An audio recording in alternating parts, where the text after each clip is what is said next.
नमस्कार आप सभी को। मेरा नाम रूपाली सिंह है। काफ़ी समय बाद आप लोगों से मुलाकात करके मुझे बहुत बहुत अच्छा लग रहा है। आप जानते हैं कि 2025 में भी हमने मैराथन्स लिए थे, प्रीवियस ईयर्स वीडियोस बनाई थी मैंने, और आप लोगों ने जिस तरीके से सपोर्ट और जिस तरीके से अपना प्यार दिया, मेरे लिए वो बहुत बड़ी बात है। 2026 में जो बच्चे अपीयर कर रहे हैं सीएपीएफ एसी एग्जामिनेशन के लिए, उनके लिए भी हमने कुछ अलग सोचा है। और आपको मदद सिर्फ साइंस में नहीं, हर सब्जेक्ट में दी जाएगी। तो प्लीज सब्सक्राइब करके रखना एंड देखते रहना जो भी वीडियोस आती हैं। और कमेंट सेक्शन ओपन है, जैसा भी आपका ओपिनियन है आप अपने ओपिनियंस को वहां पर लिख सकते हैं। आज हम क्या करने वाले हैं, थोड़ा सा मैं आपको बता दूं कि आने वाले जितने वीडियोस हों आपको एटलीस्ट क्लियर हो कि हम ये चीजें करने वाले हैं। आज जैसे आप देख सकते हैं, मैंने Newton's law of motion topic का नाम लिखा है। आने वाली काफी सारी वीडियोस में मैं क्या करने वाली हूं कि मैं आपको एक टॉपिक लूंगी जो कि बहुत ही प्रोमिनेंट टॉपिक है। उस टॉपिक को पकड़कर हम पहले उस टॉपिक को समझेंगे और पूरा कलेक्टिवली समझेंगे। ऐसा नहीं है कि यूट्यूब पे है तो हमने ऐसे ही उड़ा दिया, नहीं। मैं आपको उसी तरीके से समझाऊंगी जैसा कि हम अपने ऑफलाइन या मैं ऑनलाइन बैचेस में अपने समझाती थी।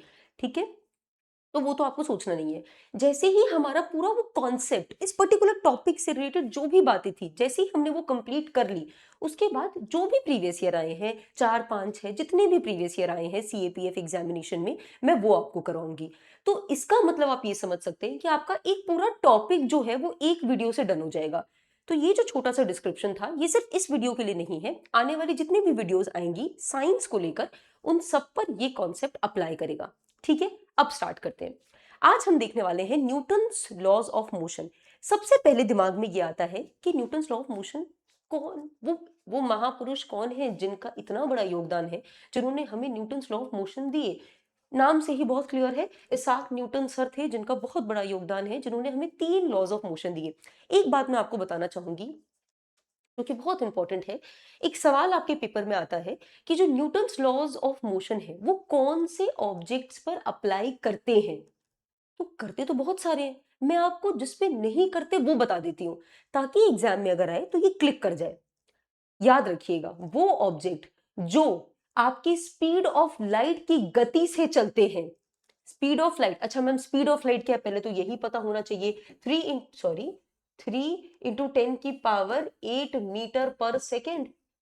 ठीक है, ये हमारी स्पीड ऑफ लाइट है।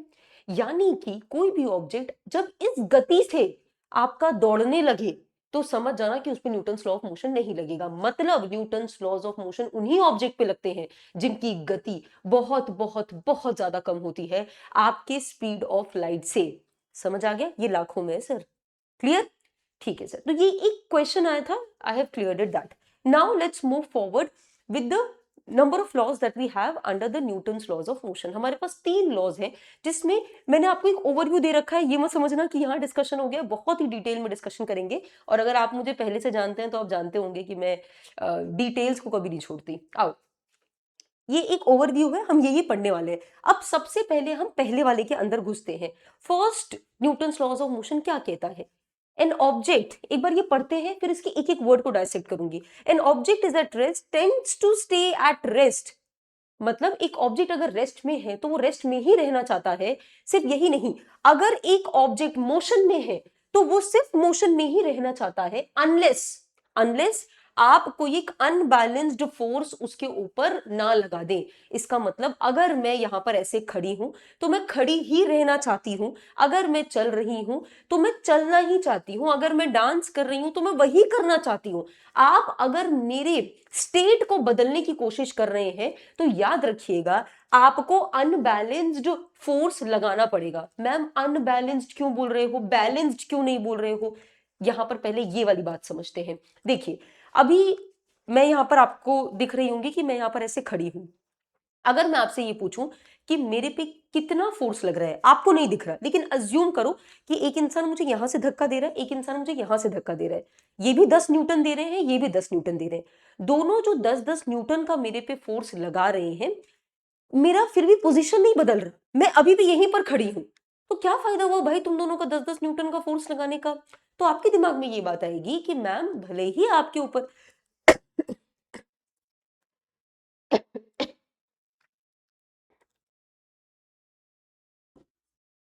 आपके दिमाग में ये सवाल आएगा कि भले ही मैम आपके ऊपर फोर्स लग रहा है, भले ही आपके ऊपर फोर्स लग रहा है, I hope that my voice is clear, या भले ही मैम आप पे फोर्स लग रहा है, अरे फर्क तो नहीं पड़ रहा क्योंकि नेट फोर्स जीरो है।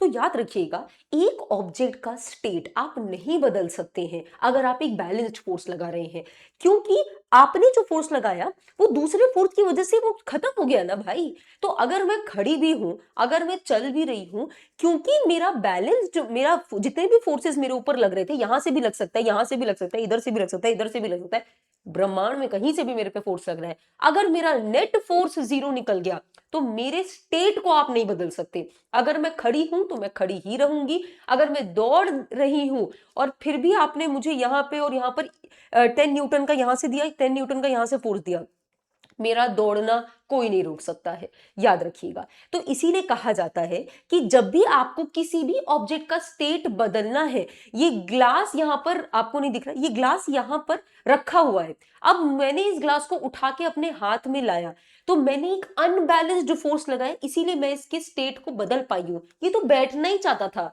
ये यहां टेबल पे रखा हुआ है, ये रखा ही रहना चाहता था, मैंने इसके स्टेट को बदला, लेकिन वो कैसे बदला, क्योंकि मैंने इस पे एक अनबैलेंस्ड फोर्स लगाया।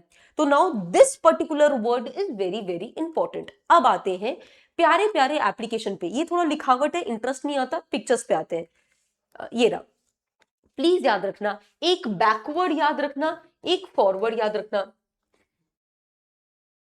हाँ, बैकवर्ड याद रखना, फॉरवर्ड मैम क्या है बैकवर्ड फॉरवर्ड, देखो ये दोनों एग्जाम्पल देखना। एक पहला एग्जाम्पल यहां पर ये है कि बंदा गाड़ी चला रहा है, चला रहा है, चला रहा है, चला रहा है, पीछे भी कोई बैठा है। मैम पीछे की बात क्यों कर रहे हो, इसकी बात कर रहा हूँ, ड्राइवर की। सुनो मेरी बात, मैं गाड़ी चला रही हूँ, चला रही हूँ, चला रही हूँ, चला रही हूँ, मैंने तो सीट बेल्ट पहना है ना, लेकिन मेरे पीछे वाले ने सीट बेल्ट नहीं पहना है। इसीलिए इस एग्जाम्पल को समझने के लिए मैं पीछे वाले का सहारा लूंगी, अपना सहारा नहीं लूंगी। तो मैं गाड़ी चला रही हूँ, चला रही हूँ, एकदम से सामने कोई जानवर आ गया और मैंने फटाक से अपनी गाड़ी रोकी, ठीक है। अब उस जानवर के आने से मैंने जो अपनी गाड़ी रोकी, मैंने ये देखा कि जो मेरा पीछे वाला दोस्त है वो आगे की तरफ ऐसे हो गया, जैसे कि आपको ये दिख रहा है। इसका मतलब ये है कि यार इसने कौन सा डायरेक्शन में जर्क महसूस किया, झटका महसूस किया, उसने आगे के डायरेक्शन में किया, ठीक है मैम। ये वाला देखिएगा, अब इसमें क्या है, बस स्टैंड पे खड़ी है, खड़ी है, खड़ी है, सारे पैसेंजर चढ़ रहे हैं, चढ़ रहे हैं, चढ़ रहे हैं, सुबह का टाइम है तो बहुत सारे पैसेंजर्स हैं, ठीक है। अब क्या हुआ, जैसे ही वो बस आपकी चलने लग गई, तो इसके अंदर जो पैसेंजर है जिसको सीट नहीं मिली, वो ऐसे पीछे की तरफ जर्क महसूस किया। मैम यहां पर फॉरवर्ड महसूस कर रहा है, यहां पर बैकवर्ड कर रहा है, रीजन क्या है, ध्यान से सुनना। Now this is very important, what I feel is, this is just my prediction, what I feel is, if this particular question comes in your examination, वो बैकवर्ड फॉरवर्ड में ही खेलेगा यूपीएससी, और कुछ मेरे को नहीं दिख रहा है फर्स्ट लॉ ऑफ मोशन में जहां पर वो आपके साथ खेल सकता है, ठीक है। ठंडी इतनी ज्यादा है कि कोई बच नहीं पा रहा ठंडी के प्रकोप से। नाउ अब यहां पर क्या है सर, मैम इसको मैं समझूं कैसे, ये वाला क्या था, ये गाड़ी जो थी वो मोशन में थी और वो मोशन में ही रहना चाहती थी, वो अपने मोशन को नहीं बदलना चाहती थी।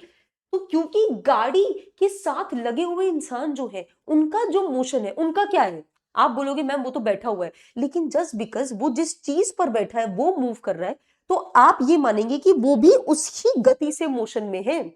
अब क्योंकि वो इंसान उसी गति से मोशन में रहना चाहता था, लेकिन आपने क्या किया, आपने एक अनबैलेंस्ड फोर्स लगाया ब्रेक के रूप में। उस अनबैलेंस्ड फोर्स लगाने की वजह से वो क्या करता है, वो बोलता है कि यार तूने ब्रेक लगा दिया, ठीक है मुझे रुकना तो है, ठीक है, लेकिन मैं चाहता नहीं हूं रुकना। तो वो आगे की तरफ एक झटका महसूस करता है, चाहता नहीं है रोकना अपने आप को, इसीलिए आगे की तरफ महसूस कर रहा है। लेकिन वहीं अगर इसको देखें तो ये क्या था, गाड़ी रुकी हुई थी और वो इंसान जो है उसका मोशन अब उस गाड़ी पर डिपेंडेंट है, गाड़ी रुकी हुई है तो इंसान का मोशन भी रुका हुआ है, मतलब वो रेस्ट पर है। जैसे ही गाड़ी बस अपना स्टार्ट करती है चलाना, क्योंकि सारे पैसेंजर बैठ गए, बस अब स्टार्ट कर रही है, तो वो इंसान तो नहीं बदलना चाहता ना अपना स्टेट, वो रेस्ट में था तो वो रेस्ट में ही रहना चाहता है।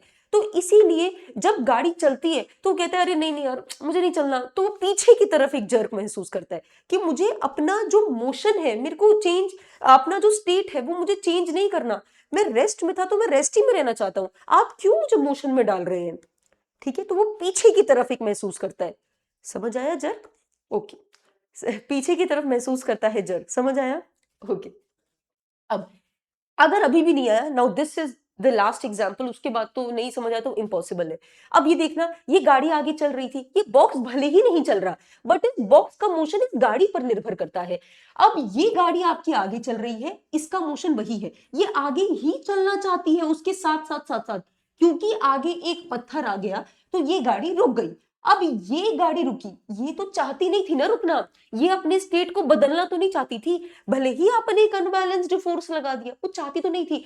तो ऐसा होगा, वो रुकेगी जरूर, वो रुकेगी जरूर, क्योंकि आपने एक अनबैलेंस्ड फोर्स लगाया है, रुकेगी जरूर, लेकिन वो आपका आगे की तरफ गिरती है। क्यों, वहीं पर क्यों नहीं रहती, आगे की तरफ क्यों गिरती है? क्योंकि वो अपने स्टेट को नहीं बदलना चाहती थी, और उसका स्टेट क्या था? उसका स्टेट था वो मोशन, कि भाई मैं ऐसे चल रहा हूं तो मैं ला ला ला ला ला ला ऐसे ही चलता रहूं। अब तुमने धक्का दे दिया तो ठीक है, बट आगे की तरफ वो गिरा, वो पीछे की तरफ क्यों नहीं गिरा? क्लियर? ओके, ठीक है। Now this is very very very good example of first law of motion. मैं यहां पर गाड़ी, मेरे को ऐसे इमेजिन करो कि मैं इस वाली सीट पर, आगे वाली मत करना, ड्राइवर सीट मत करना, उन्होंने सीट बेल्ट पहना है, आप इतना ऑब्जर्व नहीं कर पाएंगे। पीछे वाली सीट पे मैं बैठी हूँ, ठीक है, मैं पीछे वाली सीट पे बैठी हूँ। अब जैसे ही ये गाड़ी यहाँ ऐसे अब टर्न लेने वाली थी, बहुत समय तक हम सीधा सीधा चल रहे थे, अब ये गाड़ी टर्न लेने वाली है, तो मेरी बॉडी को मैंने ऐसा महसूस किया कि पहले तो वो ऐसे सीधी थी, अब वो ऐसे महसूस कर रही है, ऐसे, जब वो यहां से गाड़ी चल रही है ना, तो मैं ऐसे थोड़ा टिल्ट हो गई। तो मैंने कहा यार ये मैं क्यों हुई?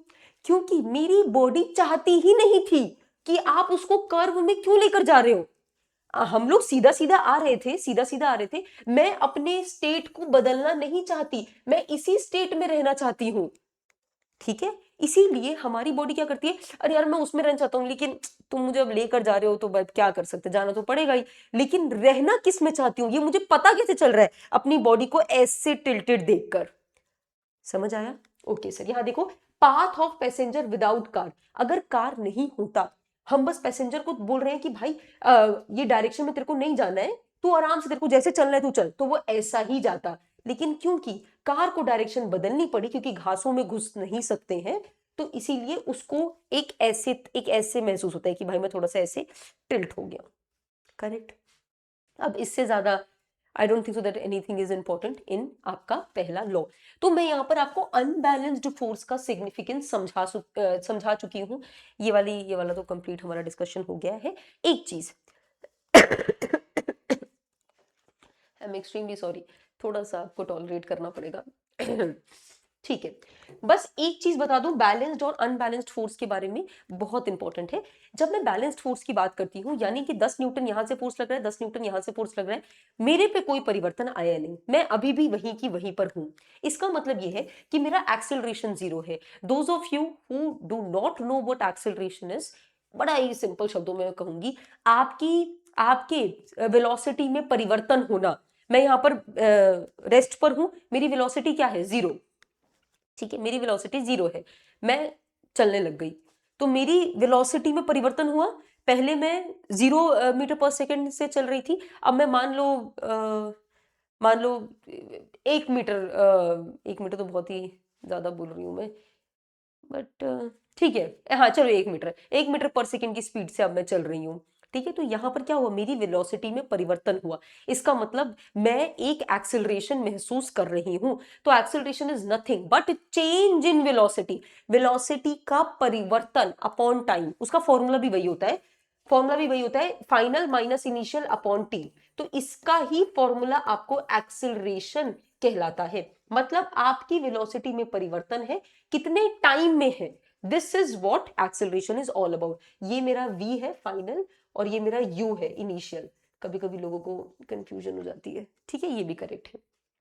एक्सेलरेशन मेरे को समझाना क्या है, हम उस पॉइंट पे आते हैं।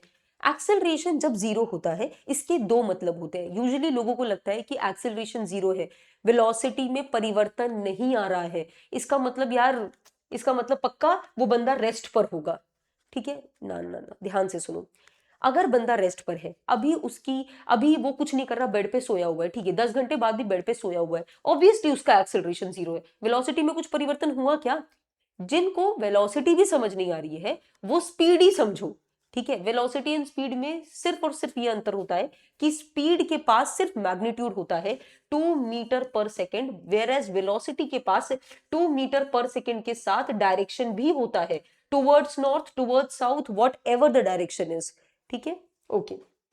लेकिन याद रखना ये बात, जब मैं एक्सेलरेशन को जीरो बोलती हूं तो उसका मतलब सिर्फ ये नहीं है कि ऑब्जेक्ट रेस्ट पर है, उसका मतलब ये भी है कि क्या पता वो ऑब्जेक्ट कांस्टेंट वेलोसिटी के साथ चल रहा है। इसका मतलब पहले वो 2 मीटर पर सेकेंड की स्पीड से चल रहा था 1 घंटे पहले, अभी भी 2 मीटर पर सेकेंड की स्पीड से चल रहा है, 4 घंटे बाद भी उसी से चल रहा है, मतलब उसकी वेलोसिटी बदल नहीं रही है।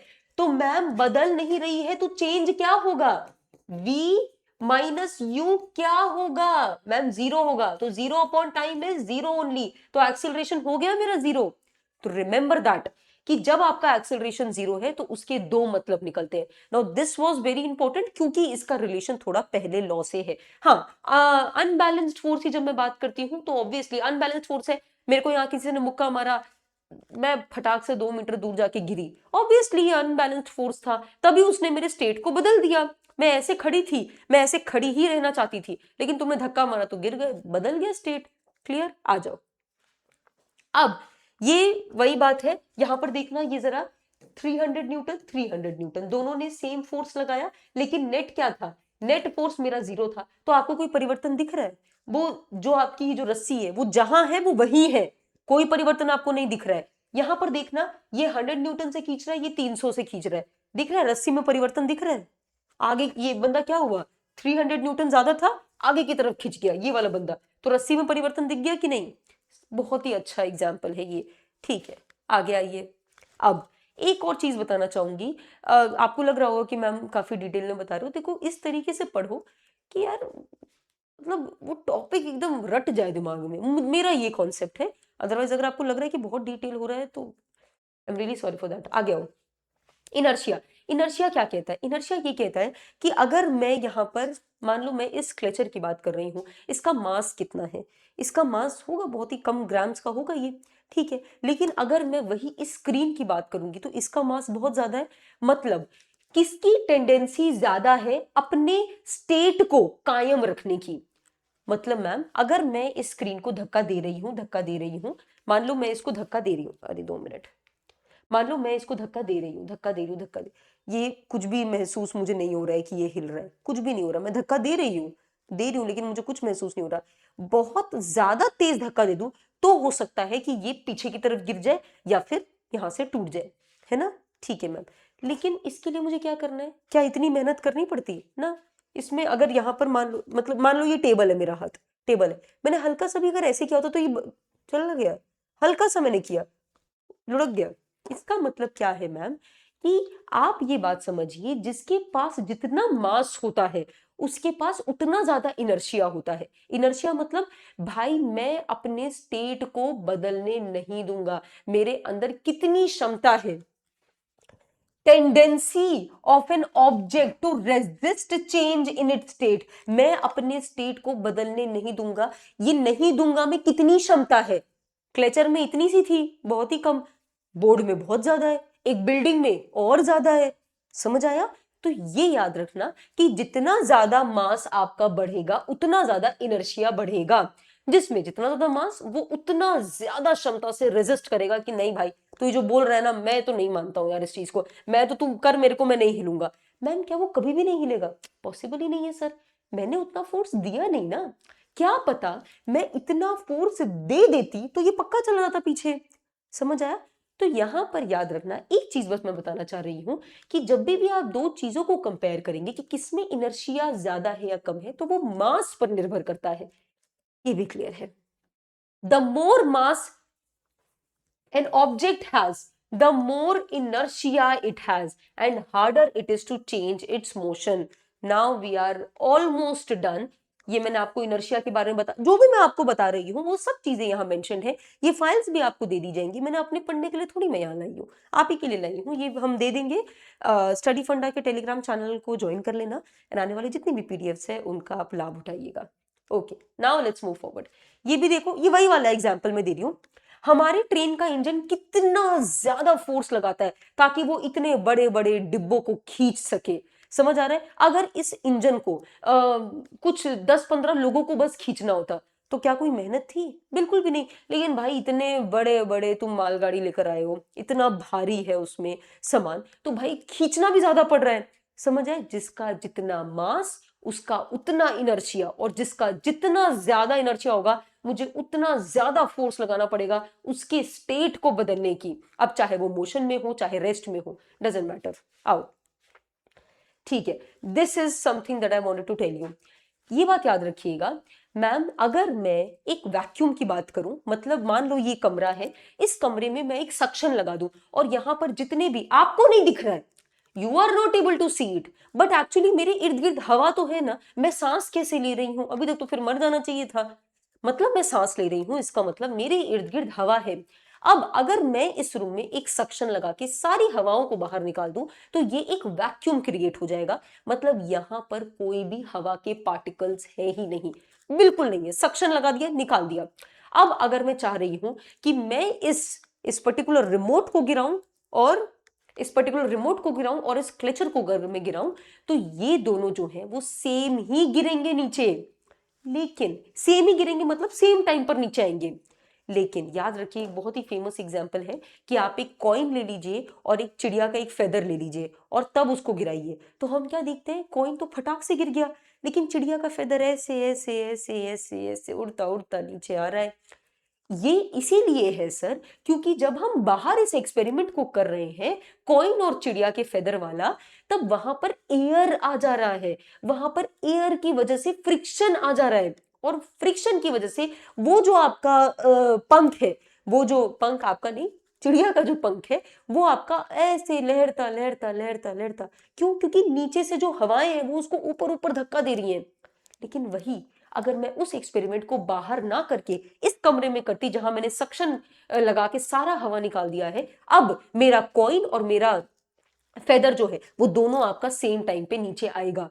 तो याद रखना, ये बात हमको महसूस नहीं होती है, लेकिन जस्ट बिकॉज एयर का ड्रैग आ रहा है, एयर की वजह से जो फ्रिक्शन लग रहा है, उसकी वजह से यहां पर ये समय की पाबंदी आती है। ये मैम मैं क्यों बता रही हूं? क्योंकि मुझे इस पॉइंट से याद आ गया, और ये बहुत इंपॉर्टेंट क्वेश्चन है, दिमाग में रखना। अब आते हैं वापस यहाँ पर। तो मैं आपको टॉपिक से इर्द गिर्द अगर मिलता जुलता मुझे कुछ भी याद आ रहा है ना, I will tell you, ultimately it will be beneficial for your examination. So please be with me. आओ, अब यहां पर ये बात याद रखना कि मैम, अगर आप ऐसा कह रहे हो कि कोई इंसान अपना स्टेट नहीं बदल सकता है, मान लो मैंने एक बॉल को ऐसे फेंका, वो 2 मीटर पर सेकेंड की स्पीड से चल रहा है, वो चल रहा है, वो चल रहा है, तो वो चलता ही रहना चाहिए था ना। मैं तो जब गिराया वो बॉल, कुछ समय बाद वो रुक गया। अरे सर, आपको नहीं दिखा, लेकिन जमीन पे जो आपने बॉल दिखाया उसमें फ्रिक्शन लगा, और उस फ्रिक्शन की वजह से वो बॉल रुक गई। समझ आया? तो ये बात प्लीज याद रखना कि जो लॉ है वो सही है।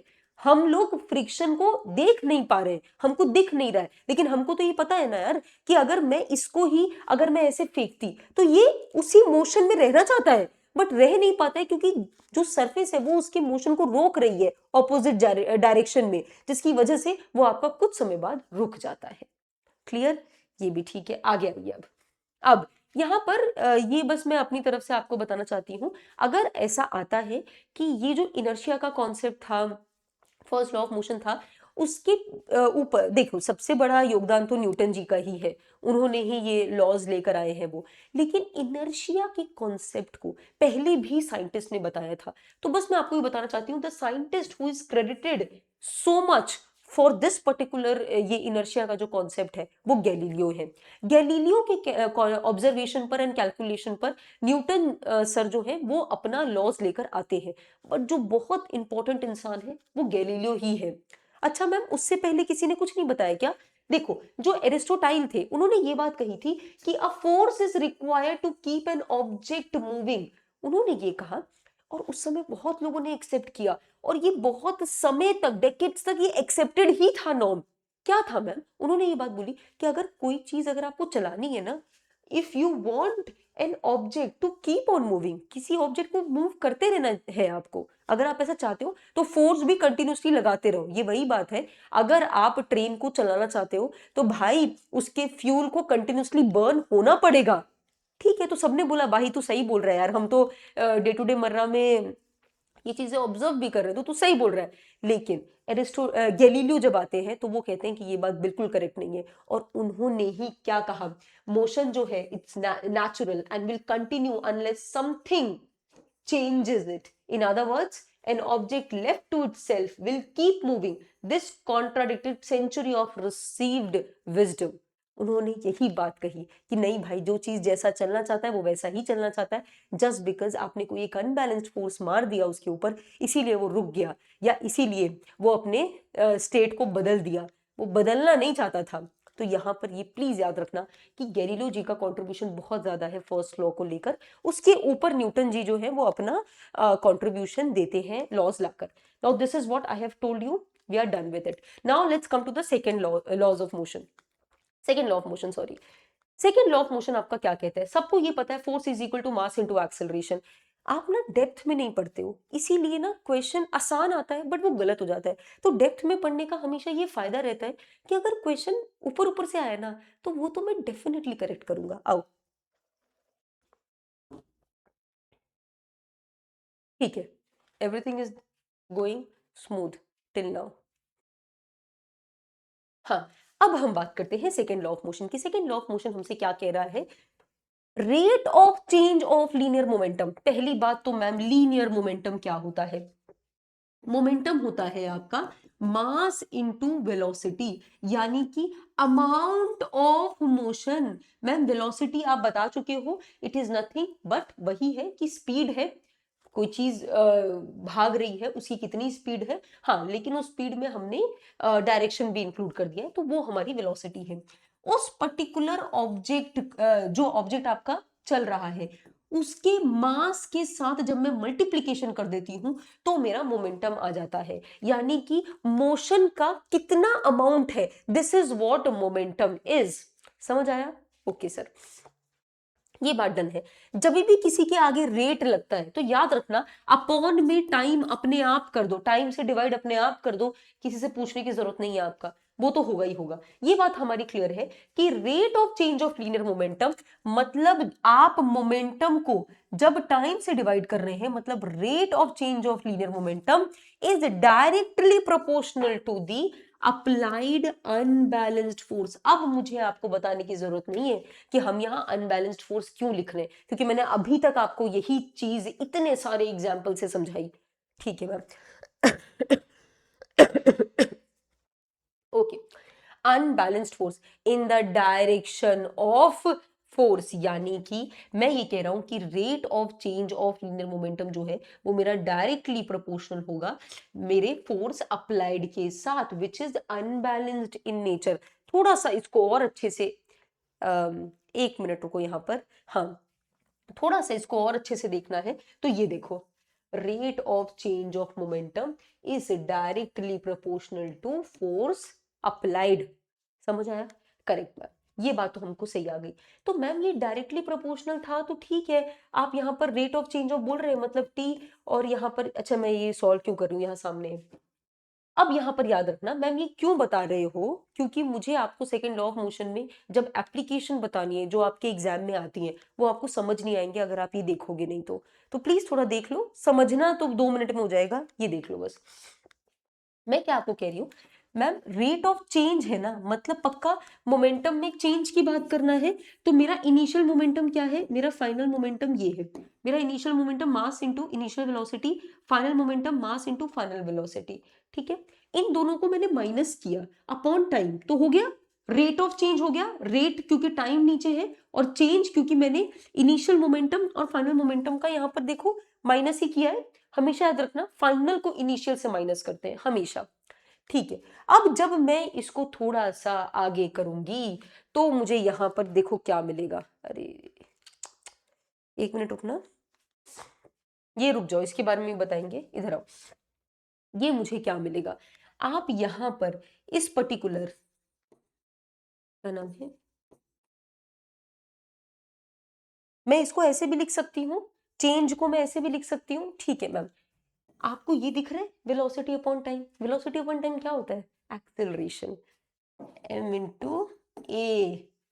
इसका मतलब कि जब मैं, ये तो बात वो कह के चले गए ना, न्यूटन सर तो कह के चले गए, लेकिन जब मैंने उसको पूरा एक्सप्लेन किया, पूरा उसको खोला, तब मेरा ये आया कि force is equal to ma। वो आया कैसा, इसीलिए मेरे को आपको ये थोड़ा बताना पड़ा कि चेंज और देन कैसे एक्सेलरेशन यहाँ पर आया। ये बात समझ आ गई? करेक्ट है। अब इसी को, इस पूरी लाइन को अगर पेपर में ऐसे आता है, आप इमेजिन कर लेंगे, अगर ये लाइन नहीं आती, एग्जैक्ट ये लाइन आती, तब तो कोई समस्या ही नहीं है। फोर्स इक्वल्स मास टाइम्स एक्सेलरेशन, फोर्स इक्वल मास टाइम एक्सेलरेशन, वेरी गुड। ठीक है, याद रखना फोर्स का जो एसआई यूनिट होता है, मास क्या है केजी, एक्सेलरेशन क्या है मीटर पर सेकेंड स्क्वायर, तो केजी मीटर पर second square will be the आपका यूनिट ऑफ फोर्स। लेकिन हमको न्यूटन जी को इज्जत देनी थी, उनको दिखाना था कि उन्होंने इतना बड़ा कंट्रीब्यूशन किया and we are very grateful for that. इसीलिए हमने क्या किया, फोर्स का जो एसआई, फोर्स का जो यूनिट है, उसको हमने बोला कि या फिर आप केजी मीटर पर सेकेंड स्क्वायर लिखिए या फिर आप न्यूटन लिखिए, कोई दिक्कत की बात नहीं है। लेकिन एग्जाम में ये बहुत बहुत इंपॉर्टेंट है। Force is a vector quantity, means इसके पास मैग्नीट्यूड भी है, इसके पास डायरेक्शन भी है। करेक्ट। अब इंपॉर्टेंट है, अब आते हैं मेन चीज पे। मेन चीज पे आने से पहले मैं आपको इतना बता दूं, अगर आप इच्छा रखते हैं मेरे से साइंस पढ़ने की, तो मैंने एक बैच रिकॉर्ड किया है पूरी तरीके से। 80 आवर्स मैंने लिए हैं इस बैच को रिकॉर्ड करने में। इफ़ यू वांट आप इस बैच को ले सकते हैं स्टडी फंडा के पोर्टल पर जाकर, या फिर आप यहाँ पर, नंबर नहीं दे रखा, but you can go and also contact our helpline number 2। ये Rupali 365 is my rank in the CAPF 2024 examination. Rupali 365 लगाकर आपको डिस्काउंट मिल जाएगा, इट्स अ कूपन कोड। तो आप जाइए, अगर आप चाहते हैं मुझसे पढ़ना पूरे डिटेल्ड मैनर में, तो आप ये कर सकते हैं। ये सिर्फ साइंस के लिए है। अगर आपकी ये चाहत है कि आप पूरे एग्जामिनेशन की तैयारी करना चाहते हैं CAPF AC की, तो उसके लिए भी ये पूरा कोर्स बनाया गया है जिसमें सारे सब्जेक्ट सब कुछ इंक्लूडेड है। तो अगर आप इच्छा रखते हैं तो you can go and inquire about this also and this also. Now let's move to our topic. ये हमारा है। अब ये याद रखना इंपॉर्टेंट है थोड़ा सा, इसीलिए बता रही हूँ कि अभी हमारा SI सिस्टम चलता है। मतलब यूनिट को लगाने के लिए हम SI एक सिस्टम है जिसका हम इस्तेमाल करते हैं। पहले के समय पे अलग अलग सिस्टम का इस्तेमाल होता था, जैसे CGS सिस्टम, MKS सिस्टम। ये देखो CGS मतलब क्या होता है मैम, सेंटीमीटर ग्राम सेकेंड। मतलब ऐसा सिस्टम जहां पर हम लेंथ के वैल्यू को सेंटीमीटर में काउंट कर रहे हैं, हम लोग वेट को, मतलब मास को, हम लोग यहाँ पर ग्राम्स में कर रहे हैं, और हम लोग टाइम को सेकंड में कर रहे हैं। तो ये बात तो क्लियर हो गई हमारी। मैम CGS सिस्टम क्यों बता रहे हो, इसीलिए क्योंकि कभी कभी ये पूछ लिया जाता है कि 1 न्यूटन की वैल्यू कितने डाइन के बराबर है। और डाइन कुछ नहीं है, यूनिट ही है फोर्स की, लेकिन वो एक्चुअली में CGS सिस्टम में इस्तेमाल होता था। अब हम लोग SI सिस्टम इस्तेमाल करते हैं, तो वहां हम ये सब बात नहीं करते। SI सिस्टम में या फिर हम न्यूटन बोलते हैं, या फिर हम बोलते हैं कि केजी मीटर सेकेंड स्क्वायर, या फिर मैं ये बोलती हूँ where KG is for the mass, KG is for the mass and m/s square जो है, this is the unit of your acceleration. ठीक, करेक्ट। ये भी याद रखना, नॉट वेरी इंपॉर्टेंट बट थोड़ा सा है, कि 1 किलोग्राम फोर्स, 1 kgf क्या है, नथिंग बट मास, जहां पर मैंने 1 kg कर दिया, and acceleration due to gravity 9.8 metre second square. अब जिसको ये नहीं पता है, अब यही बात है, यहाँ पर थोड़ा दूसरा कॉन्सेप्ट लग रहा है, जिसको नहीं पता है कि मैंने 9.8 यहाँ क्यों लिखा है, कोई बात नहीं, मैं ग्रेविटेशन का भी टॉपिक लेकर आऊंगी जहां पर मैं एक्सेलरेशन ड्यू टू ग्रेविटी को डिस्कस करूंगी। तो अभी के लिए ये पॉज कर दो, जिसको समझ आ रहा है they can note it down कि हमने 1 kg और इससे मल्टीप्लाई करके 9.8 न्यूटन किया है 1 kgf की वैल्यू। कभी कभी ये पूछ लिया जाता है, तो I have given you this also. Main जो है आपके लिए वो ये है कि force is equal to mass into acceleration का मतलब क्या है, प्लस इसके एप्लीकेशन, वेरी वेरी इंपॉर्टेंट। आओ, जब मैं force is equal to mass into acceleration कहती हूँ, तो मैं क्या कर रही हूँ, मैं ये कह रही हूँ कि भाई तुम कम फोर्स लगाओगे तो कम एक्सेलरेशन पैदा होगा। ठीक है, मतलब आपने थोड़ा सा फोर्स लगाया तो ठीक है, उतना ही एक्सेलरेशन प्रोड्यूस हुआ। आप ज्यादा फोर्स लगाएंगे तो ज्यादा एक्सेलरेशन प्रोड्यूस होगा, प्रोवाइडेड मास इज कांस्टेंट। मास नहीं बदल रहा है, दोनों में देखो, दोनों ट्रक ही हैं, मास नहीं बदल रहा है। अब आ जाओ कहानी में ट्विस्ट के साथ, ये अब जब मास आपका बदल गया, यहां पर एक छोटा मास रखा है, यहां एक बड़ा मास रखा है, अब बताओ क्या होगा। अब याद रखना, अगर फोर्स को मैं इक्वल कर दूं, मतलब यहाँ 20 न्यूटन है, इधर भी 20 न्यूटन है, 20 न्यूटन, ठीक है। अब मुझे पता करना है कि किसमें एक्सेलरेशन ज्यादा और किसमें कम प्रोड्यूस होगा।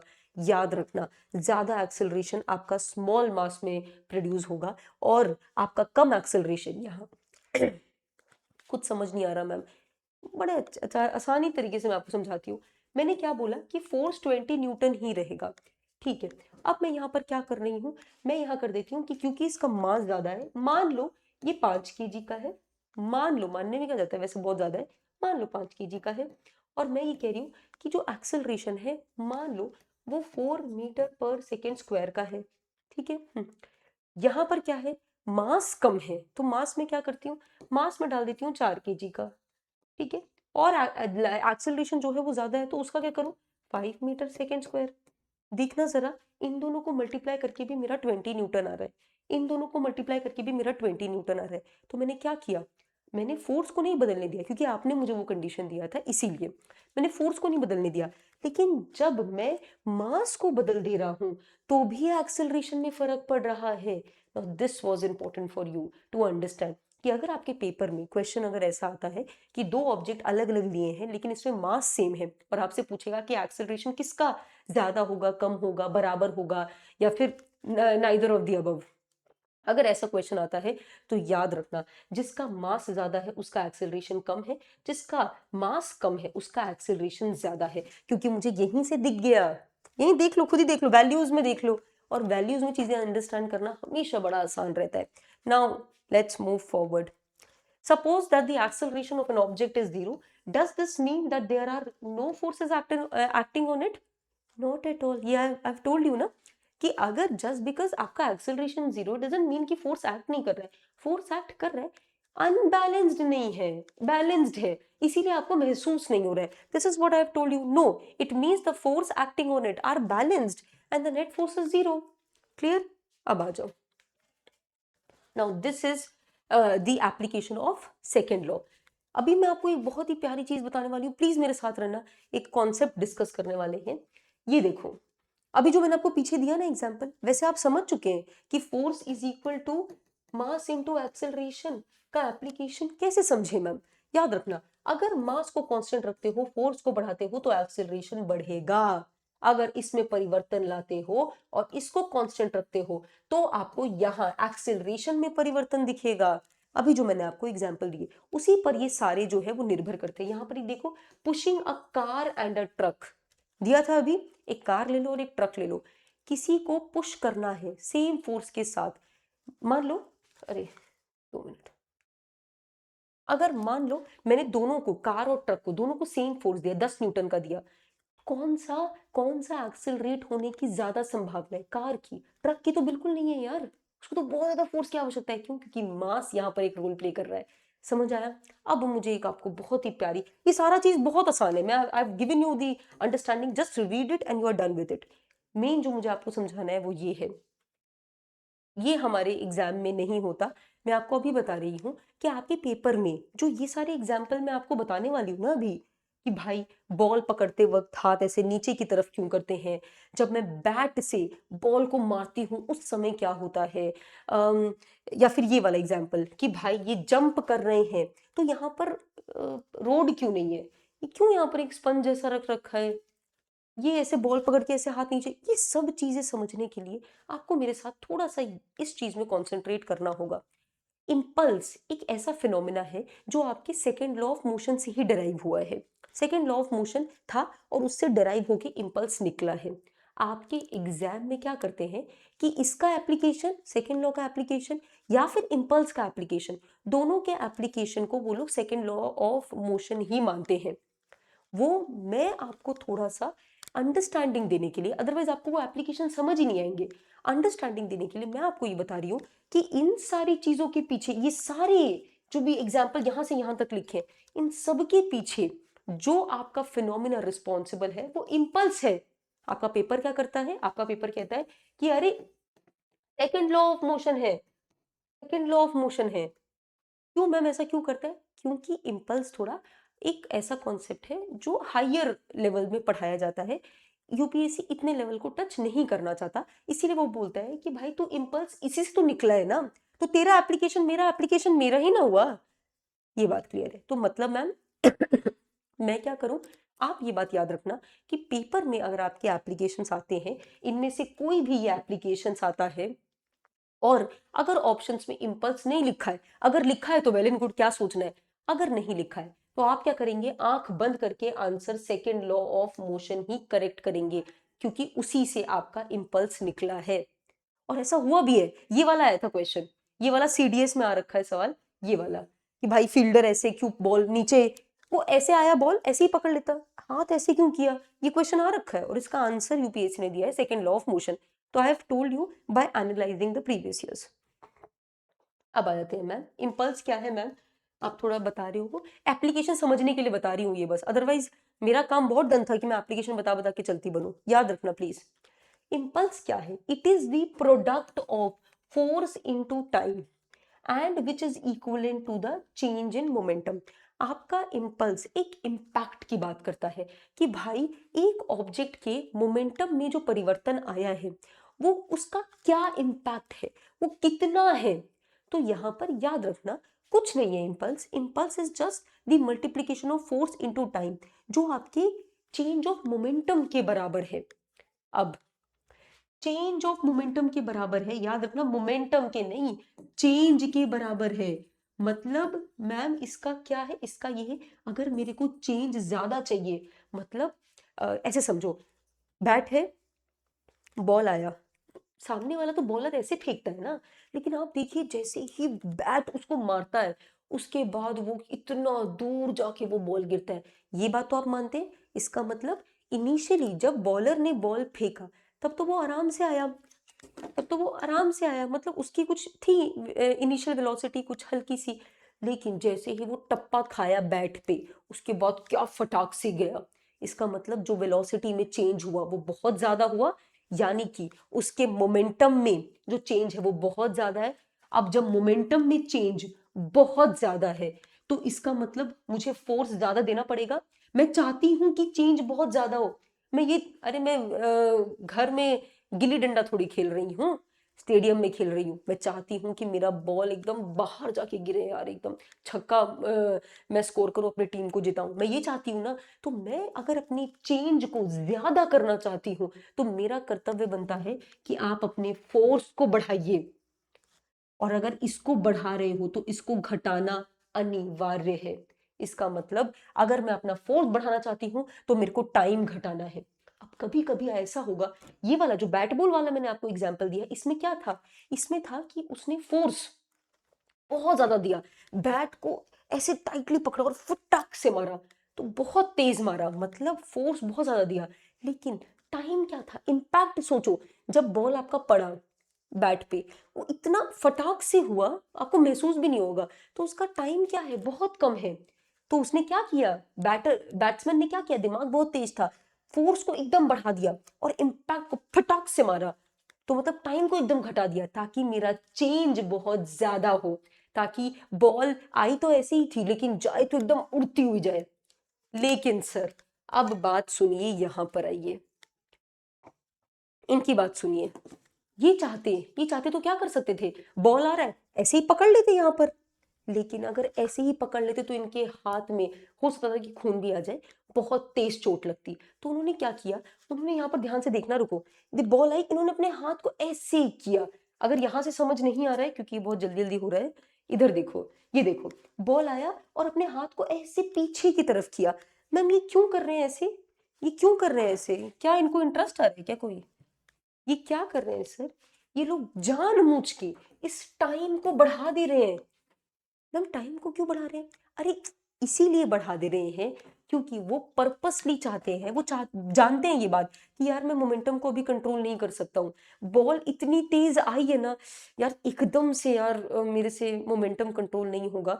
तो मैं क्या करता हूँ, एक आइडिया है, मैं टाइम को, मैं ना यहाँ पकड़ने के बजाय कुछ सेकंड बढ़ा देता हूँ, जिससे मेरा टाइम बढ़ जाएगा, मेरा फोर्स घट जाएगा, तो मेरे हाथ पे चोट नहीं लगेगी, और मेरे हाथ पे चोट नहीं लगेगी तो मैं आगे भी खेल खेल पाऊंगा। मैम अभी भी समझ नहीं आया मुझे, अब समझ आएगा। यहाँ देखो, ये बंदा जब इसके ऊपर गिरा तो देख रहे हो, ये जब गिरा तो थोड़ा धस गया नीचे। अगर वही रोड होता यहाँ पर तो रोड क्या, ये ऐसे गिरा और रोड ऐसे धसता क्या? बिल्कुल इंसान से रोड धस जाएगा? बिल्कुल नहीं। तो वो अगर ऐसे गिरता कोई इंसान रोड पे तो गिरता और फटाक से बहुत चोट वोट आ जाती, खून वून गिर जाता। ठीक है, यहाँ पर मैंने कुशन रख दिया है, इससे आप ट्रैम्पोलिन भी समझ सकते हैं। आओ, यहाँ मैंने कुशन रख दिया है, तो वो इंसान जब इस पे गिरा तो उसने क्या किया, पर्पसली रोड पे गिरता तो वो नहीं, आपका नीचे धंसता नहीं, जानबूझ के कुशन पे गिरा। तो वो आपका क्या हुआ, जैसे ही आप गिरे तो वो ऐसे हो गया। इसका मतलब आपके गिरने का टाइम बढ़ गया।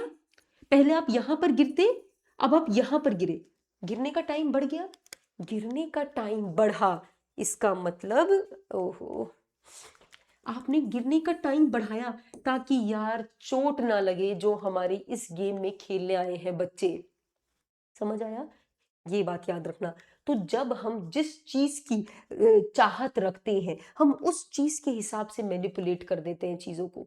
ठीक है, अगर मैं चाहती कि जो आया है उसको फटाक से बहुत तेज लगे, बहुत तेज उसका चेंज इन मोमेंटम बहुत ज्यादा हो, एकदम तेज से दौड़ कर आए, लेकिन फटाक से जैसे उसको लगे उसका सीधे मोमेंटम क्या हुआ, एकदम उसकी वेलोसिटी जीरो हो गई ना, क्योंकि कोई इंसान अगर गिरेगा रोड पर तो उसकी वेलोसिटी क्या हुई, जीरो हो गई अब तो पहले वो इतना तेज मोमेंटम से आ रहा था और जैसे ही गिरा फटाक से मोमेंटम कम, मतलब चेंज बहुत ज्यादा है। अगर मैं ऐसा चाहती हूँ तो मैं वहां पर कुशन थोड़ी रखती, मैं रोड रखती वहां पर कि भाई टाइम से मुझे कोई फर्क नहीं पड़ता, मुझे फोर्स बढ़ाना है, उस इंसान को चोट लगवानी है। लेकिन मेरा वो पर्पस नहीं था, इसीलिए मैंने जानबूझ के यहाँ पर कुशन वाला, कहाँ गया, कुशन वाला सरफेस रखा। अब एक और एग्जांपल, आपने ये देखा है, सॉरी, आपने ये देखा है, गाड़ी चलाते हैं, हर गाड़ी में ये प्रावधान नहीं होता, पर जो बहुत ही एक्सपेंसिव कार्स होती हैं दे हैव दिस थिंग कि आप गाड़ी चलाते हैं तो जब आगे कुछ टक्कर होती है, इम्पैक्ट होता है, तो एयर बैग जो होता है वो ऐसे फूल जाता है, वो इसीलिए ताकि वो उस इंसान जो है वो स्टेयरिंग पे अपना सर मार के अपना सर ना फोड़ ले।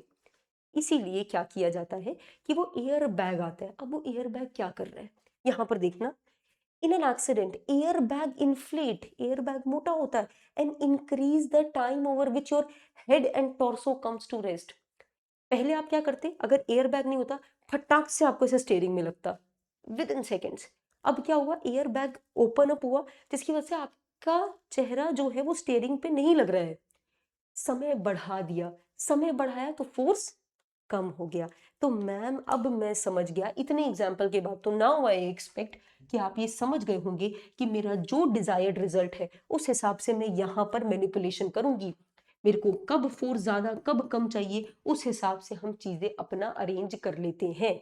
This is what impulse is, impulse is the relationship between the change in momentum and the force and the time.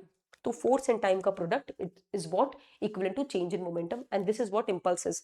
तो ये जितना भी मैंने आपको यहाँ पर फॉर्म दे रखा है ये सब आपके लिए है, please just read once and you are done with it, this is done. तो याद रखना, आपका ये एग्जाम्पल आता है, आपका ये एग्जाम्पल आता है, आपका ये एग्जाम्पल आता है। अगर ऑप्शंस में इम्पल्स नहीं दिया है तो बेझिझक सेकेंड लॉ ऑफ मोशन लिखो, कोई दिक्कत की बात नहीं है। ठीक है, डन।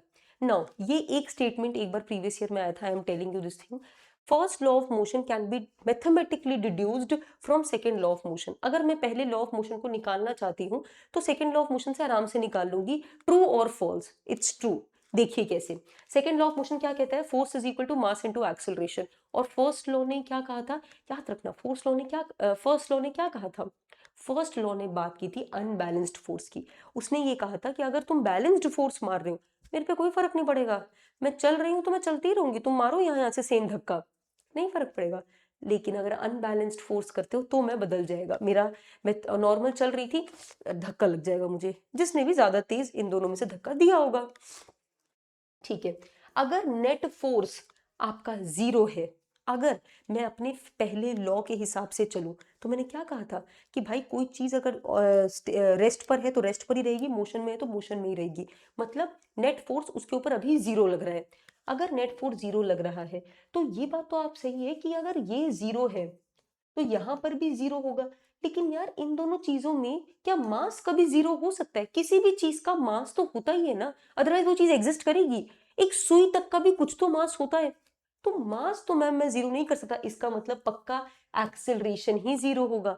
तो हमारी बात सिद्ध हो गई यार कि अगर कोई नेट फोर्स नहीं लग रहा तो उस ऑब्जेक्ट का एक्सेलरेशन क्या होगा, जीरो। अभी आप ये बात समझ गए। लेकिन उस समय उन लोगों के लिए बहुत बड़ी बात थी कि अरे हाँ यार, ये तो हम सही कह रहे हैं कि अगर नेट फोर्स कुछ नहीं लग रहा, अगर ये और ये फोर्स जो है वो बैलेंस्ड हो गए 10 न्यूटन 10 न्यूटन, तो वो इंसान अपना जो मोशन है वो उसको कंटिन्यू रखेगा, अपना स्टेट जो है उसको कंटिन्यू रखेगा। इसका मतलब उसका एक्सेलरेशन क्या हुआ, जीरो। क्योंकि परिवर्तन नहीं है ना कुछ वेलोसिटी में, ठीक है, परिवर्तन नहीं है, वो कांस्टेंट वेलोसिटी के साथ चल रहा है, या फिर वो एकदम ही ऐसे रेस्ट पर बैठा है, दोनों में से कोई भी केस हो सकता है। दोनों ही केस में एक्सेलरेशन तो जीरो हो गया।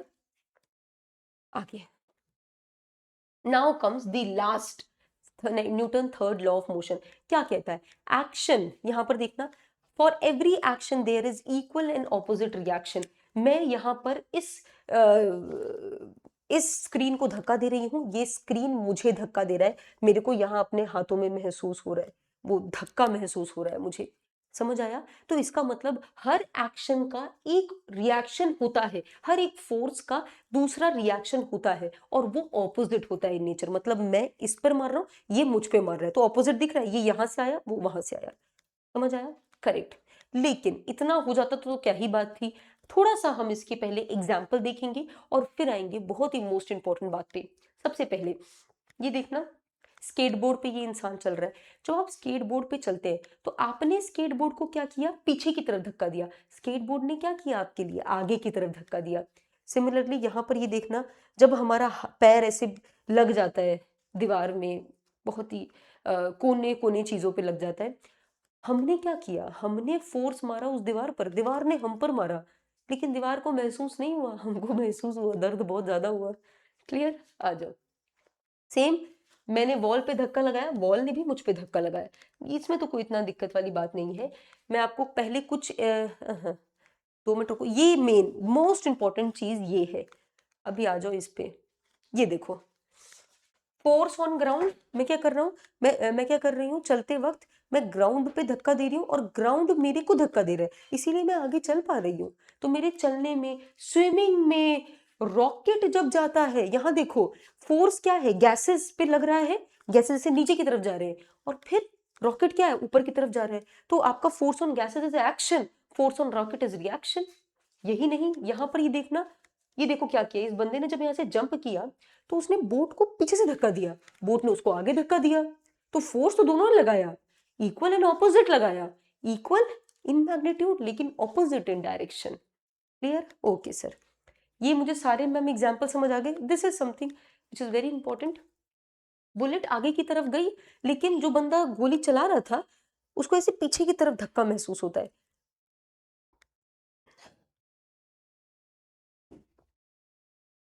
इसका मतलब कि आगे की तरफ गया वो, पीछे की तरफ, मतलब फोर्स तो दोनों ने ऑब्जर्व किया लेकिन opposite in direction. Correct ma'am, ये आगे वो पीछे, ऑपोजिट हो गया डायरेक्शन में। Correct, same this. अब आते हैं हम इंपॉर्टेंट चीज पे। पहले Newton's third law of motion में ये जितनी बातें मैंने लिखी हैं वो आपके ब्रह्मास्त्र हैं। ध्यान से देखो, पहला क्या बोलता है, पहला फोर्स का नाम है एक्शन, दूसरे का है reaction. One of the most important thing, ये लॉ कॉज एंड इफेक्ट नहीं दिखा रहा, इसका मतलब रिएक्शन इसीलिए नहीं है क्योंकि एक्शन है, मतलब रिएक्शन के होने का कारण एक्शन नहीं है।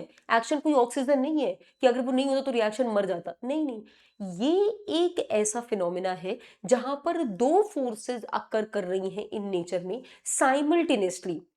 मतलब मैम ये कि दे बोथ एक्ट ऑन, ये नहीं, 2 minute, they exist in pair.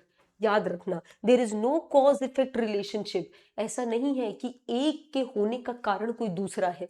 Ma'am ये कैसे कह रहे हैं आप, देखो अगर एक के होने का कारण दूसरा होता तो एक्शन के हो जाने के कुछ समय बाद there would have been a delayed, कोई एक डिले होता और फिर कुछ सेकंड बाद मेरे को रिएक्शन दिखता, लेकिन ऐसा डिले नहीं होता।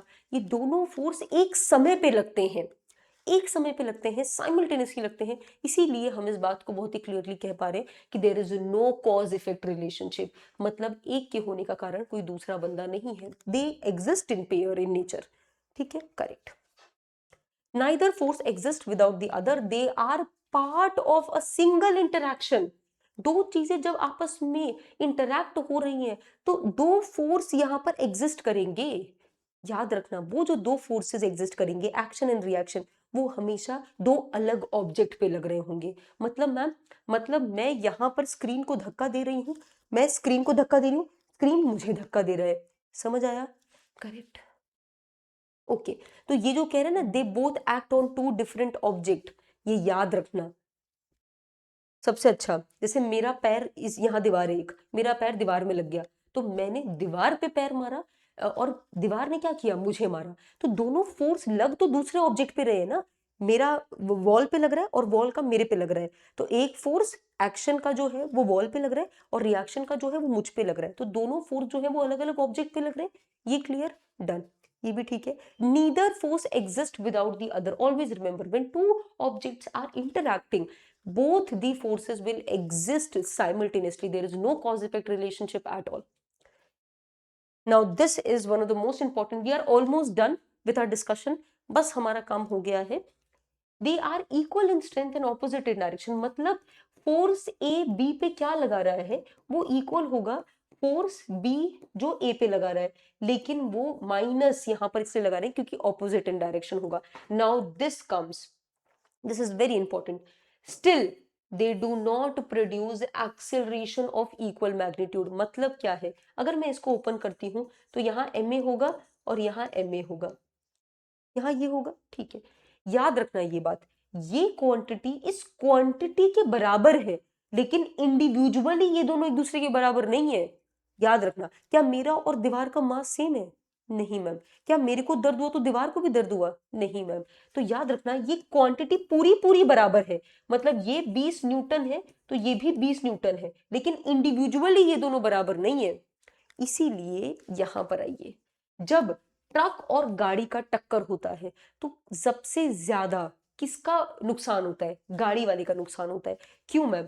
मैम दोनों ने, जो आपने तो बोला था, इसने धक्का करा, एक्शन लगाया, और इसने रिएक्शन लगाया, तो दोनों फोर्स तो सेम है।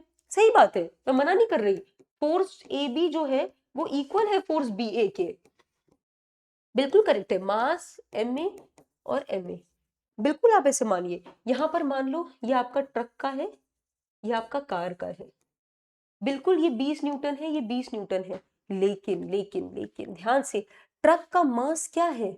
ट्रक का मास बहुत ज्यादा है, इतना ज्यादा है, मतलब चलो वैल्यू में रखते हैं मैम, वैल्यू में इसका मास है 5। ओके मैम, इसका मास बताइएगा कार का, इसका 4 है।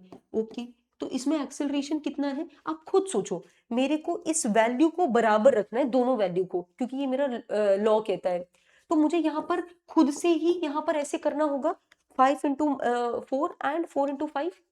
ये मैं आपको सिर्फ इसलिए ऐसे समझा रही हूँ कि याद रखना, Newton's third law of motion force की बात करता है, इंडिविजुअल मास या एक्सेलरेशन की बात नहीं करता। वो अलग बिल्कुल हो सकते हैं। इसीलिए ऐसा देखा जाता है कि ट्रक जिसका मास बहुत ज्यादा है उसमें एक्सेलरेशन कम प्रोड्यूस होता है, वो कुछ बहुत दूर दराज जाके नहीं गिरता है, हल्का सा बस ऐसे हिलता है। लेकिन अगर मैं मास की बात करूं कार की, तो उसकी कम होती है एज कंपेयर टू ट्रक, लेकिन उसका एक्सेलरेशन बहुत ज्यादा होता है। कभी कभी तो ऐसा भी होता है कि ट्रक पे जब लड़ता है कार, तो कार एकदम दूर जाके कहीं पर गिरता है।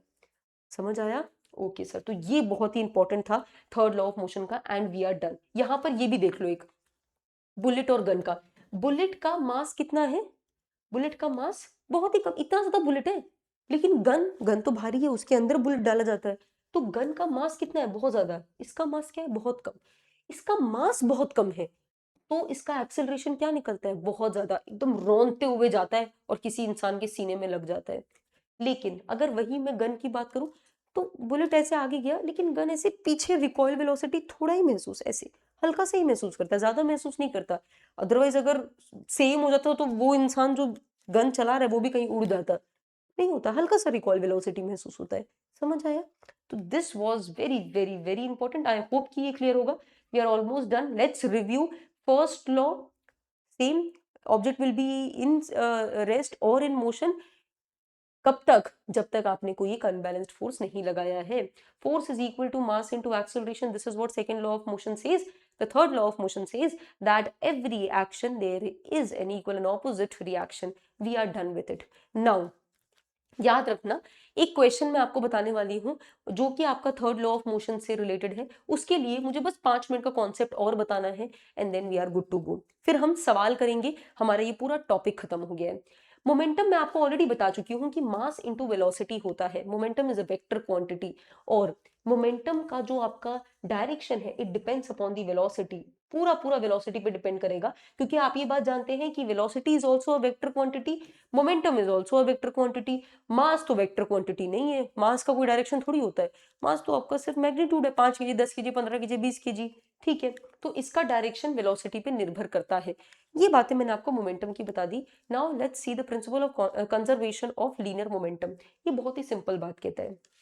ये कहता है, याद रखना, दो ऑब्जेक्ट का इंटरैक्शन आपने कहाँ देखा? आपने थर्ड लॉ ऑफ मोशन में देखा, एक्शन एंड रिएक्शन, ठीक है। उसी के लिए बहुत इंपॉर्टेंट चीज है, ध्यान से सुनना। एक प्रीवियस ईयर आया था इससे रिलेटेड। क्या बोलता है ये? जब दो ऑब्जेक्ट कोलाइड कर रहे हैं, जब दो ऑब्जेक्ट कोलाइड कर रहे हैं, उस कोलिजन से पहले जो भी मोमेंटम था पूरे सिस्टम का, इसका नहीं, पूरे सिस्टम का कोलिजन से पहले जो मोमेंटम था और कोलिजन के बाद जो मोमेंटम हुआ है वो आपका सेम रहेगा।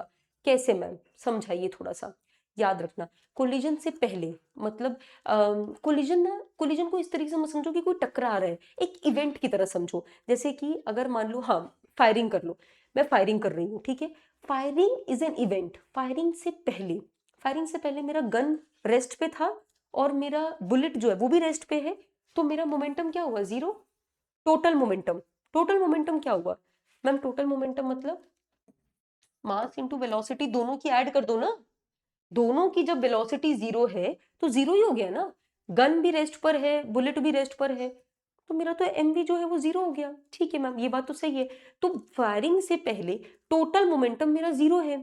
फायरिंग के बाद सुनो, फायरिंग के बाद क्या हो रहा है? बुलेट मेरा जा रहा है आगे की तरफ, गन मेरा जा रहा है पीछे की तरफ। दोनों का मोमेंटम क्या है? इसका पॉजिटिव, इसका नेगेटिव, पॉजिटिव नेगेटिव।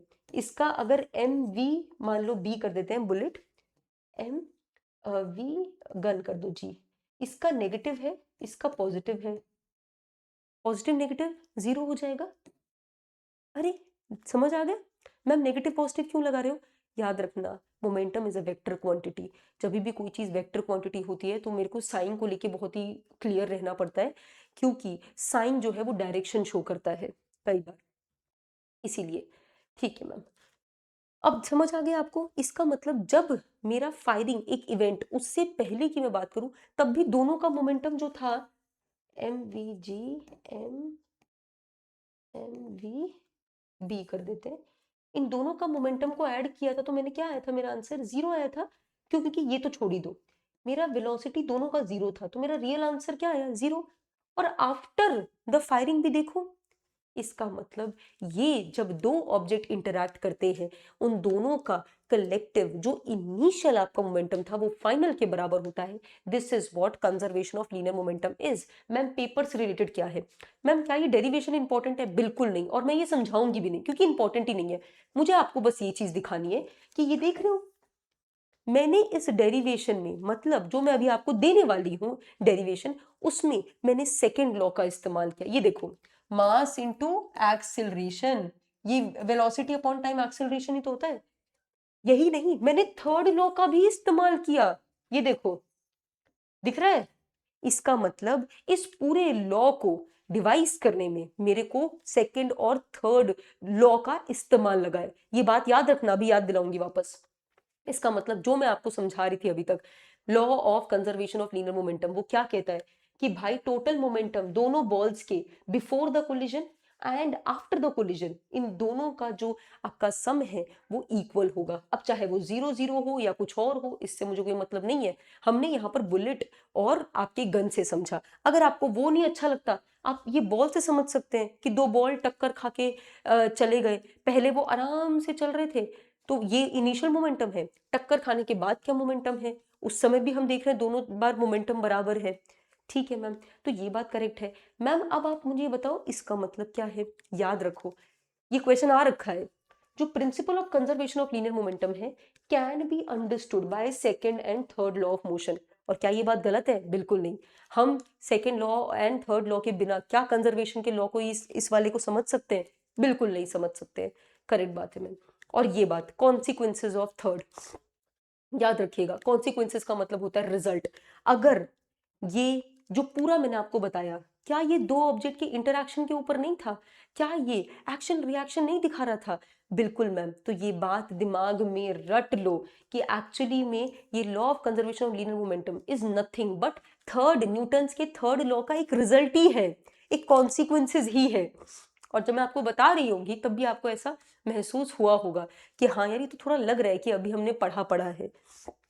नाउ अब we are done with our entire topic. मैंने सिर्फ आपको टॉपिक ही नहीं बताया, उससे मिलता जुलता एक भी चीज अगर इंपॉर्टेंट था जो मैं अपने ऑफलाइन बैच या अपने ऑनलाइन बैचेस में करवाती हूँ, मैंने उस तरीके से आपको कराया है। तो आई होप कि आपको समझ आया होगा। कोई डाउट है तो कमेंट सेक्शन ओपन है, आप बिल्कुल पूछिए। Now let's come to the questions. पहला क्वेश्चन क्या कह रहा है? Which one of the following statement with regard to, अच्छा Newton third law of motion के बारे में कौन सी बात गलत है? गलत पूछ रहा है, मतलब हमको गलत बताना है स्टेटमेंट इनमें से। पहला क्या है?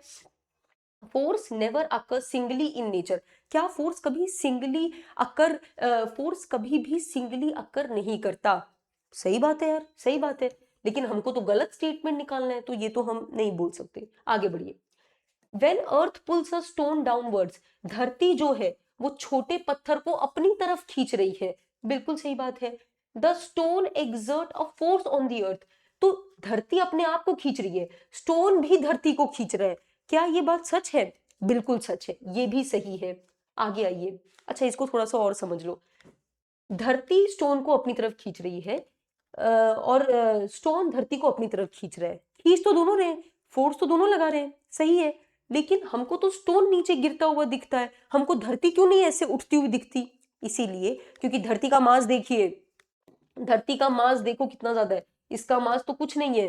तो जिसका मास बहुत ज्यादा है वो एक्सेलरेशन कितना कम महसूस करेगा, सोचो। और इसका मास इतना कम है तो एक्सेलरेशन कितना ज्यादा महसूस करेगा। इसीलिए जब मैं पत्थर इसी को अगर मैं ऊपर फेंकूं, फटाक से नीचे चला जाता है। लेकिन धरती मेरे को ऐसे ऊपर आती हुई नहीं दिखती, जस्ट बिकॉज ऑफ दिस। आप समझ आ रहे हैं? आगे आओ। There is a cause effect relationship, बिल्कुल भी नहीं। मैंने आपको बताया कि थर्ड लॉ ऑफ मोशन में कॉज इफेक्ट रिलेशनशिप नहीं है, and I have given you the entire reasoning behind that. तो this will not be the correct answer, और हमको इनकरेक्ट ही पता करना था, तो C will be my answer. There is no cause effect. अच्छा अच्छा, ये तो करेक्ट बात है, ये तो कह रहा है कॉज इफेक्ट नहीं है। यही तो मैं आपको तब से कह रही हूँ कि कॉज इफेक्ट नहीं है। एग्जाम में ये भी आप दिमाग लगा सकते थे, अगर इन दोनों के बारे में नहीं भी पता था तो ये दोनों देख रहे हो, चाहे कुछ भी करते आंसर तो इन्हीं दोनों में से कुछ होगा। ये थोड़ा लॉजिक लगाना, ठीक है। बाकी जब एग्जाम नजदीक आएगा तो we will be telling you what tricks and tips is required. You start your loaded trolley bag. आप अपना ट्रॉली बैग जो है, नहीं टू स्टार्ट, अच्छा sorry, to start your trolley, ये ट्रॉली बैग है, इसको स्टार्ट करने के लिए you exert more force than when it is moving. अच्छा अच्छा, ये बात याद रखना कि जब आपका ट्रॉली बैग रेस्ट पे था और अब मैं इसको खींच रही हूं, तब मेरे को ज्यादा फोर्स लगाना पड़ रहा है एज कंपेयर टू उस समय जब मेरा ट्रॉली बैग चल ही रहा था। अब मेरे को लग रहा है, और ये ऐसा होता भी है, जब चल ही रहा है ट्रॉली तब मेरे को कम ही कम फोर्स लगा रहा है और मैं आराम से ऐसे चल लेती हूँ। लेकिन जब ट्रॉली रेस्ट पे था तो मुझे एकदम फटाक से फोर्स लगा के इसे खींचना पड़ता है। क्यों? जब ट्रॉली मोशन में ही होता है तो आप क्या कर रहे हैं, मोशन में ही है, और आप उसके मोशन को अप्रिशिएट ही तो कर रहे हो ना। हाँ भाई, तुम मोशन में ही रहे, तो मुझे इतना कोई फोर्स लगाना ही नहीं पड़ा। लेकिन जब वो रेस्ट पे है तो मैं क्या कर रही हूँ, मैं उसको बोल रहा हूँ कि भाई तेरे स्टेट को मैं बदलूंगा, तेरे स्टेट को मैं बदलूंगा, और तेरे स्टेट को बदल के मैंने अनबैलेंस्ड फोर्स दिया। इसीलिए इसीलिए आपका यहाँ पर क्या दिख रहा है, आपको यहाँ पर महसूस हुआ कि इस समय आपको फोर्स ज्यादा लगाना पड़ रहा है। एक बात मैं आपको बता दूं, इस पीछे, इस पर्टिकुलर लॉ के पीछे ये तो लग ही रहा है, इसके पीछे हल्का हल्का फ्रिक्शन का भी थोड़ा सा इम्प्रिंट है। बट अगर आप इतना भी जानो तो आपके लिए इनफ है। तो आंसर क्या है, बिना सोचे समझे answer will be first Newton's law of motion. अब मैं ये बात जानती हूँ कि आपके दिमाग में ये सवाल उठेगा, मैम ये दोनों भी तो बता दो थोड़ा। याद रखना इस पर्टिकुलर वीडियोस का जो हमारा पर्पस है वो टॉपिक्स करवाना है। मैं आपको थर्मोडायनामिक्स के लॉज भी हम करवा देंगे छोटी छोटी वीडियोस डाल के, बट इस पर्टिकुलर टॉपिक में मैं आपको डायसेक्शन नहीं सिखा रही हूँ। इस पर्टिकुलर टॉपिक में मैं आप वीडियोस में मैं आपको टॉपिक पूरा पढ़ा रही हूँ। ठीक है, तो यहाँ पर हम इसमें डिटेल में अभी नहीं जाएंगे, बट इसकी वीडियोस हम लोग अलग से जरूर अपलोड करेंगे। आगे आओ। Which of the following conservation law is a consequences of the Newton's third law of motion? Third law of motion का कॉन्सिक्वेंसेज रिजल्ट क्या है बताया था, conservation of linear momentum. Now linear is not given, कोई बात नहीं, answer will be this only. ठीक है, ओके, करेक्ट बात है। तो ये प्लीज याद रखना, it's very very important. Although आपके रेफरेंस के लिए मैंने एनर्जी चार्ज मास का भी दे रखा है, not very important but I felt कि दे देते हैं। अगर आप चाहते हैं पढ़ना तो आप पढ़ सकते हो, लेकिन हमारा जो पर्पस था इस पर्टिकुलर वीडियो में was to make you understand a topic and उससे रिलेटेड क्वेश्चंस मैं एक बार आपको दिखा दूं। अब यहाँ पर ये भी देखो क्या कह रहा है, the explanation of why we get thrown back with a jerk when a stationary bus, एक स्टेशनरी बस है, we are sitting in starts moving forward, एक स्टेशनरी बस है, जब वो चलने लगती है तो क्यों मुझे एक जर्क पीछे की तरफ महसूस होता है। याद आया, मैंने ही तो बताया था आपको first law of motion. Now don't have to get worried for this particular thing, I will explain it, कोई दिक्कत की बात नहीं, अलग वीडियोस में, इस वीडियो का फॉर्मेट ये नहीं है। आगे आओ, आई have given you the explanation. Okay, that's it from my side. I hope कि ये नया फॉर्मेट आप लोगों को पसंद आएगा। ऐसी काफ़ी सारी वीडियोस आएंगी जहां पर मैं आपके टॉपिक्स को पूरा डिटेल में कवर करूंगी क्वेश्चंस के साथ। Thank you so much everybody यहाँ तक मेरे लिए बनने के लिए, और आपका जैसा एक्सपीरियंस रहा please share it in the comment section below. Thank you.